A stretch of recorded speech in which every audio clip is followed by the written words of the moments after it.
Okay. Again, diffraction, polarization, refraction, Doppler effect, interference. These all showed that light behaves as if it's made up of waves. No doubt about it. 100%. Conclusively. Then came along the photoelectric effect. This showed conclusively light is made up of particles. And you can calculate the energy of each one of these light particles. H times F. Then came along the Compton effect. Compton effect showed conclusively light behaves as if it's made up of photons. You could calculate... Oh, that's a little mistake there. That should be the momentum.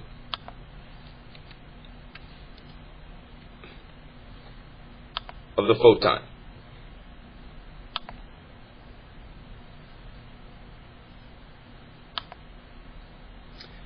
This lesson is about DeBroglie matter waves.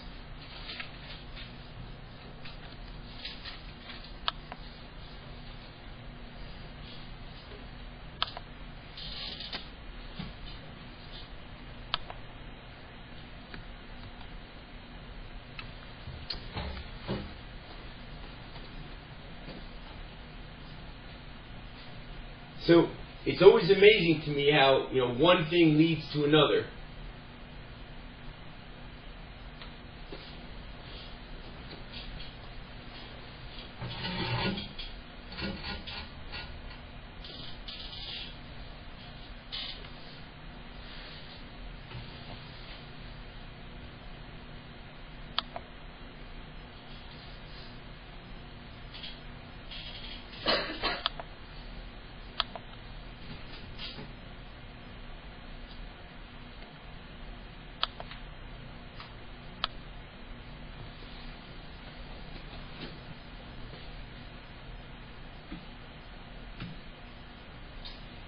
So, basically, this is what DeBroglie said. If light sometimes behaves as if it's made up of waves, sometimes behaves as if it's made up of particles, well, then maybe things that we think of as like little particles, like electrons, the nucleus of a gold atom. Maybe those little suckers that we think of as like little tiny nuggets, little tiny particles, say for example like an electron.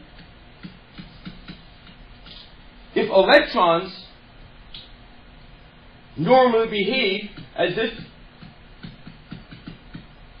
it's a particle,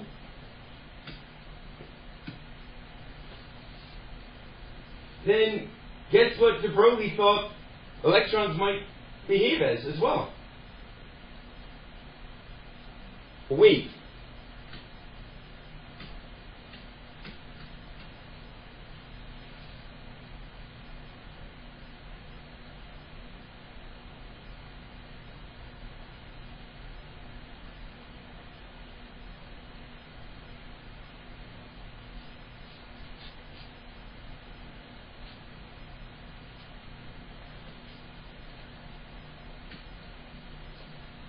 So the question is, do electrons really behave like waves in some experiments?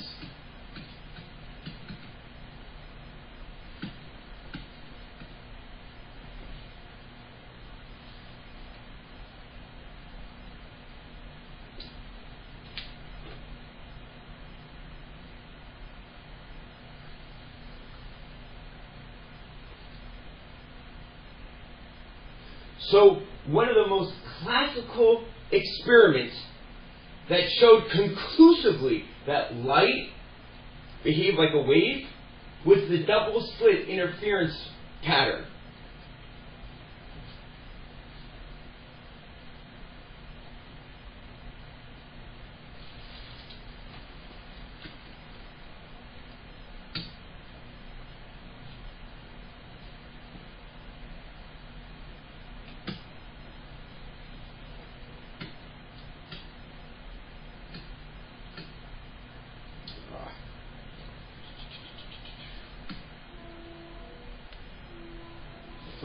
picture at all.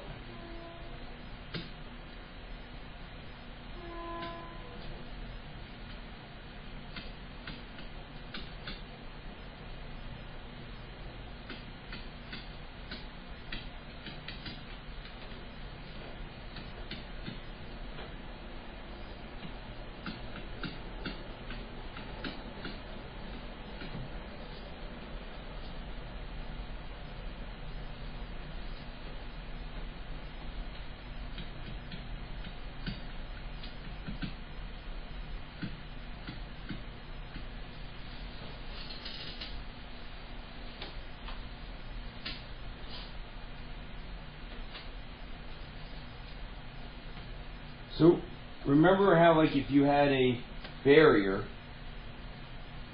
with two little tiny openings,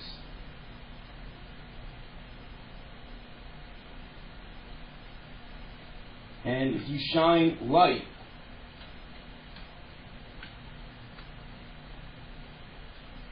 and here comes light waves through the barrier, when the light goes through each little opening, each slit, it diffracts.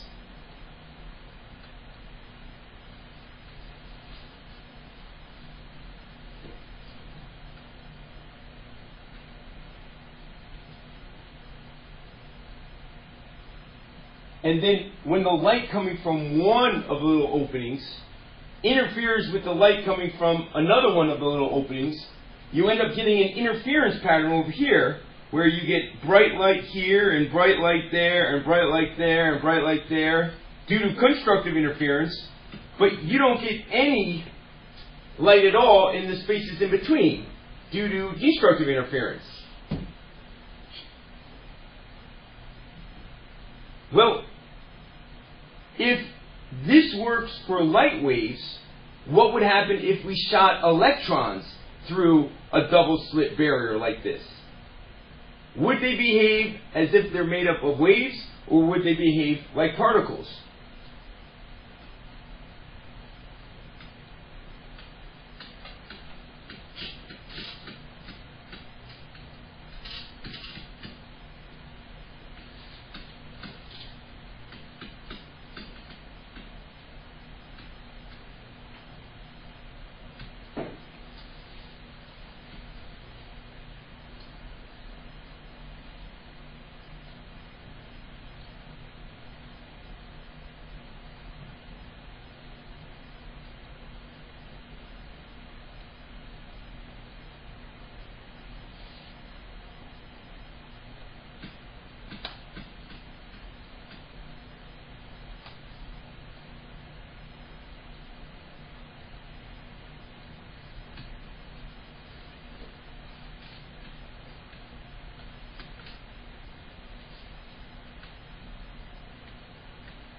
If you shot a beam of electrons through a little barrier with two little openings, what would you end up seeing on the screen? Now, this screen over here was more like a TV screen.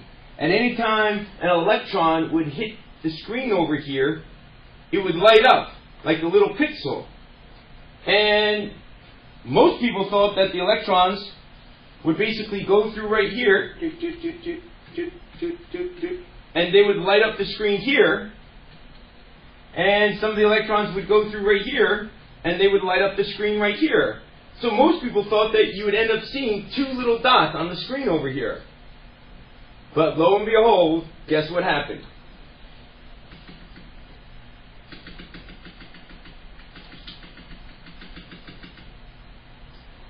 What ended up happening, right down the middle, you got electrons hitting here a lot. And you got electrons hitting here a lot, and hitting here a lot, and hitting here a lot, and hitting here a lot. and never hitting in the spaces in between. So lo and behold, the electrons were behaving like waves.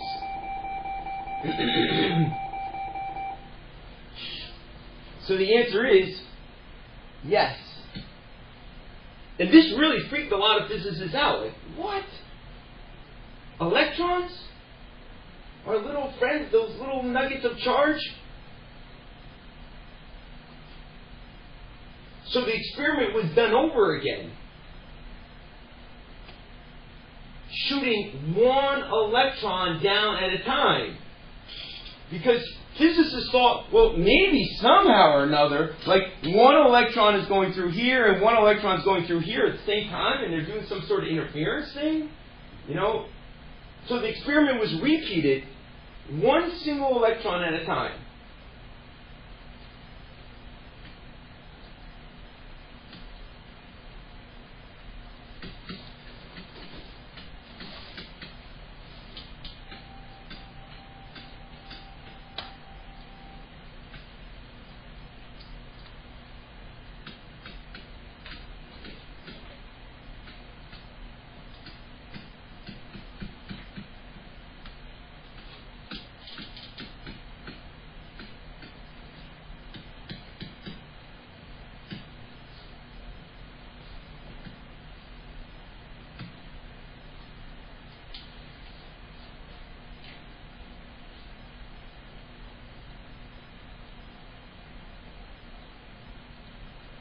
Here's the double slit barrier. Here's the screen. But now, one electron was sent down at a time. One at a time. Scientists thought for sure, you know, maybe every once in a while one of the electrons would go through one of the openings and show up like over here. And maybe every once in a while one of the electrons would go through the other opening and show up over here. And they expected to get the two dots on the screen if they're just sending one single electron down at a time. But no. Guess what happened?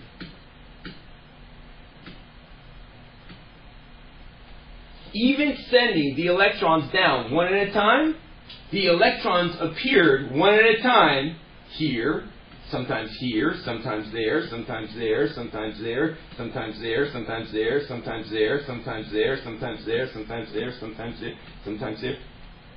That interference pattern still ended up appearing.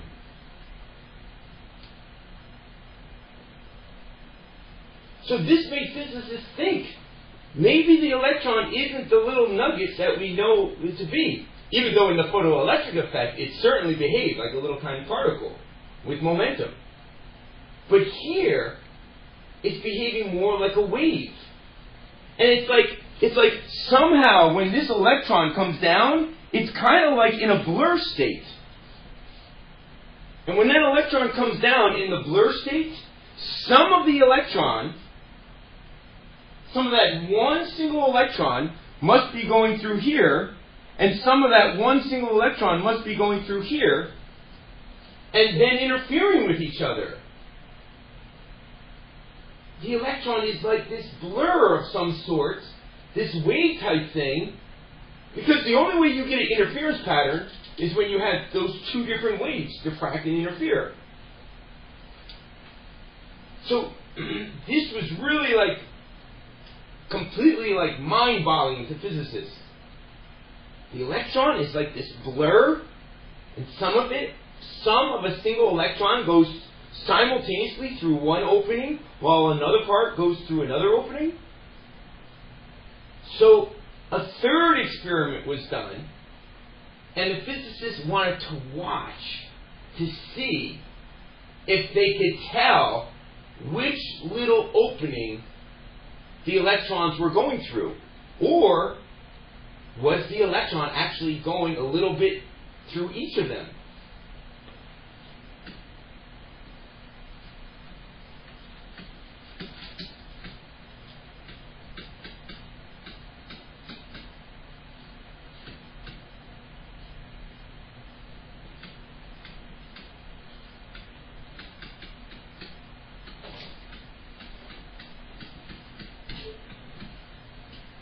third experiment was done with detectors.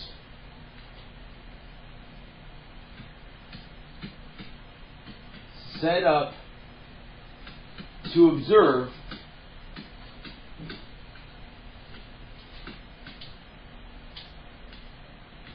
which opening, did I spell that correctly? Which opening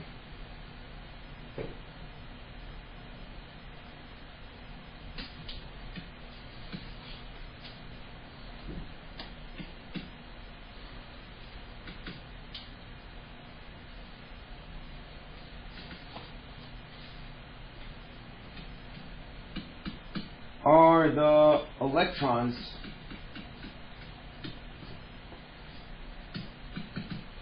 going through?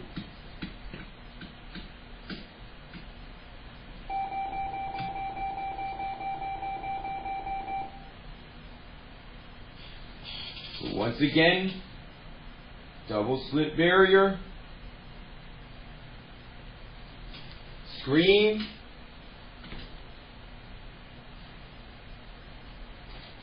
electrons were shot down one at a time, just like before.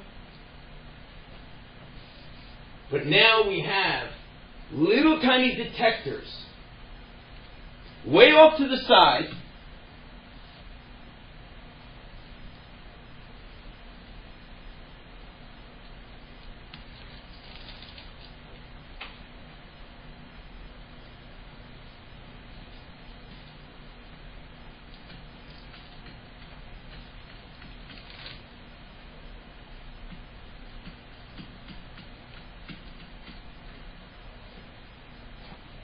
to try to see whether or not the electron was really going through both slits simultaneously.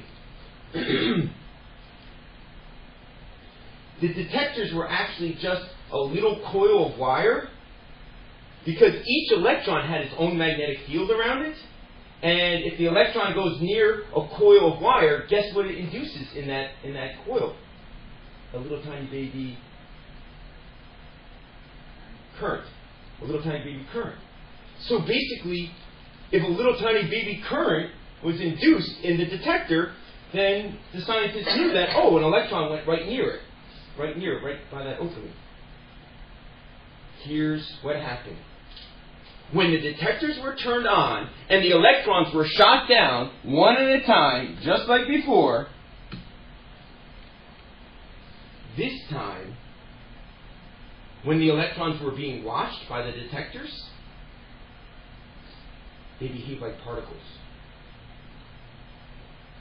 When the detectors were turned on, basically, on the screen down here, electrons appeared here and here. Because basically the electrons behaved like particles, and sometimes went through the top slit, and sometimes went through the bottom slit. So when you watch the electrons, they behave like particles. When you don't watch the electrons, they behave as if they're made up of waves. You turn those detectors off, you get this wave pattern over here. Turn the detector on, you get the two lit up spots over here. It's almost as if the electrons, and some physicists actually use this terminology, and other physicists hate when this terminology is used, but I'll share it anyway. It's almost as if the electrons themselves have a little tiny conscience, and they know when they're being watched. And when you watch them, they behave like particles. And when you don't watch them, they behave like waves. I want to show you a little video, it's a 5-minute video that just kind of captures what I've been trying to teach you here.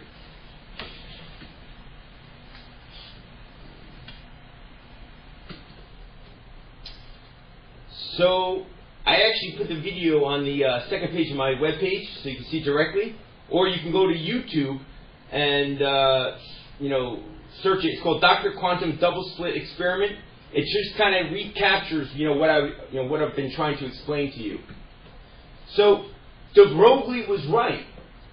If light sometimes behaves like it's made up of waves, and then in other experiments it behaves as if it's made up of particles, well then particles like electrons, alpha particles, protons, sometimes behave as if they're made up of particles, or that they're actually particles, and sometimes behave as if they're waves. And then watch the mathematics that DeBroglie did.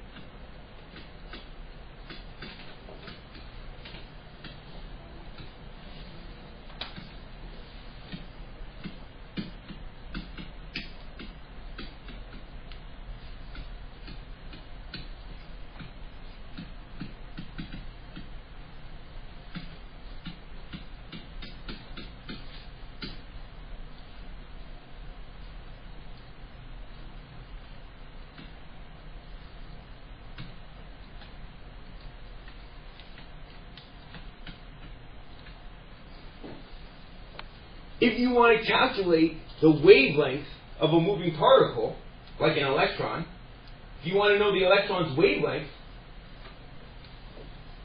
there's an actual formula where you can calculate it. Recall Compton's momentum formula. Remember this? The momentum of the particle equals Planck's constant divided by the wavelength. Well, if you rearrange that formula and you solve it for wavelength, that's how you can calculate the wavelength of a particle. The wavelength of a particle turns out to be equal to Planck's constant divided by the momentum of the particle.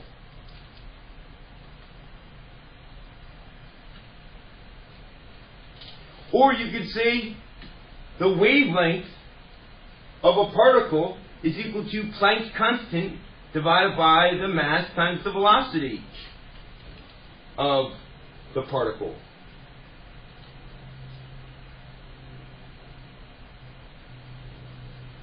So even when I'm walking down the hallway, I have mass, I have velocity, I actually have a wavelength.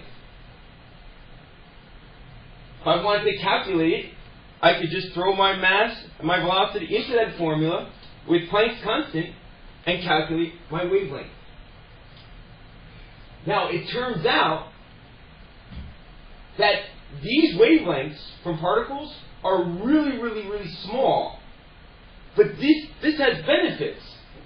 It turns out that if you want to see really small objects, instead of using light, photons, in your microscope, you could use electrons that have an even smaller wavelength, even less diffraction, so you could see sharper shadows and images. And this turns out not to just be like theory, mumbo jumbo. It turns out that there are electron microscopes that instead of using light, they use electrons, which behave as waves, and they actually get to see even smaller things.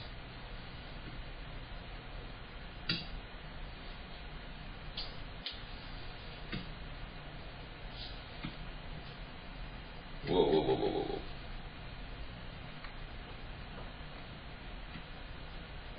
Here's an electron microscope. Instead of shooting down light, a beam of electrons shot down, here's an image of a human hair. You would never be able to see this with just a regular, optical microscope. But there's one human hair as seen with an electron microscope.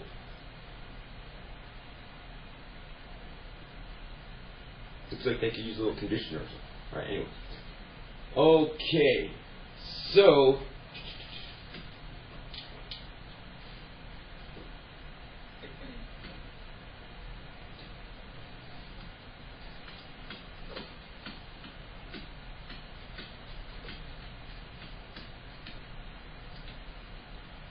true or false?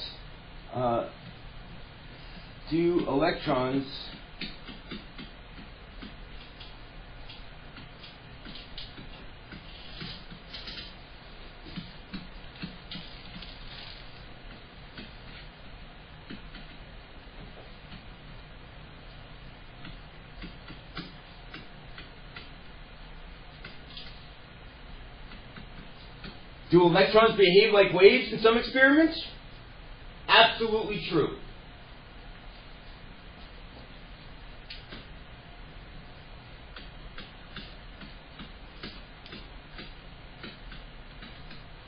True or false?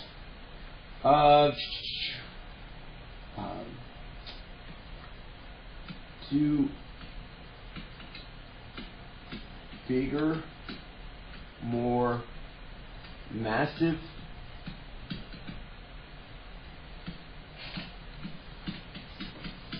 particles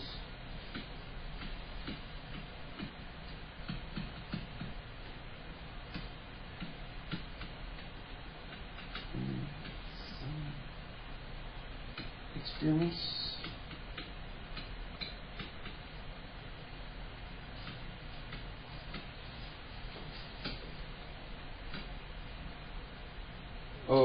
I'm writing questions here.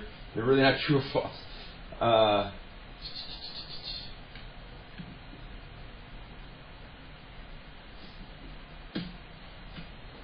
Electrons behave like waves in some experiments. True.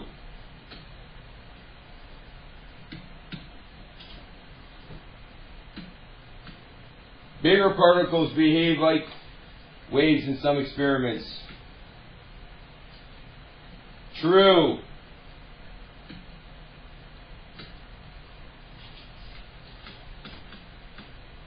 How can the wavelength of a moving particle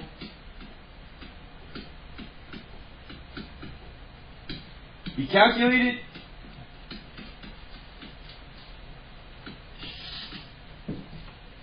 Lambda equals h over the momentum of the particle.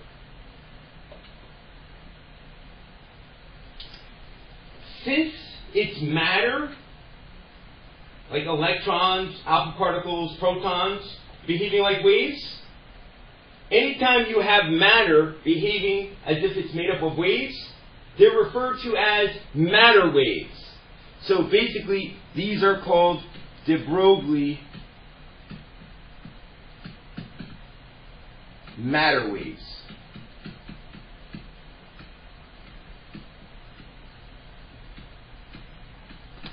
A matter wave is just when a piece of matter, like a proton, a neutron, a proton or electron, alpha particle, gold nuclei, behaves as if it's, a wave.